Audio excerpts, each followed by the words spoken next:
دوستانو کومه ښځه کې چې دا عادت وي نو هغه به 100% پردو سړو سره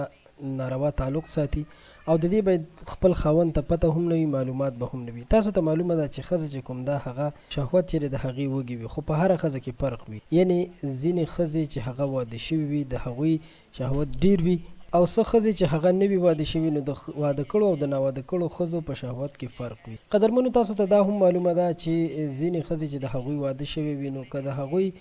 شهوت راوچت هم شي خپل خاوند سره کوروالی کوي نو د هغوی دغه مقصد او دغه خواهش پوره کیږي، خو د هغې په مقابله کې هغه ښځې چې د هغوی واده نه وي شوی نو د هغوی بیا شهوت کم وي، او چې کله شهوت د زړه وشي نو بیا هغوی هر قسم غلط قدم اوچتولی شي.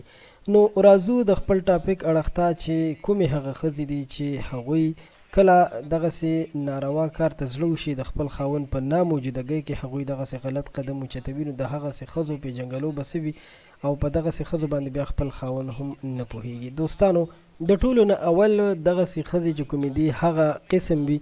چې هغوی موبایل ساتي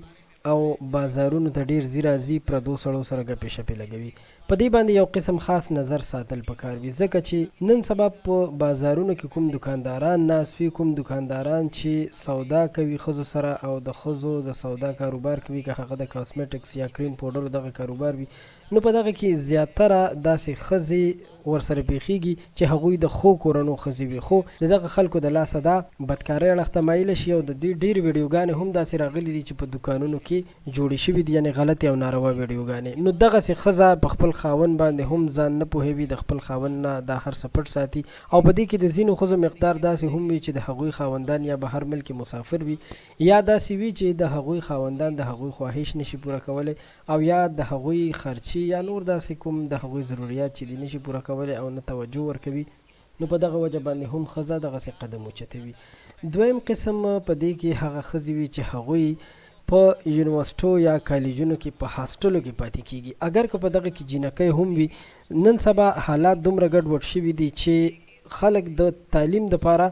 ښارونو ته یې مخه کړې ده، یعنې په هاسټلو کې پاتې کیږي، شپه ورځ په هاسټل کې وي چې په دغه کې جینکۍ هم وي، خو هلته چې هغوی ورځې شپې تېروي نو هغوی د داسې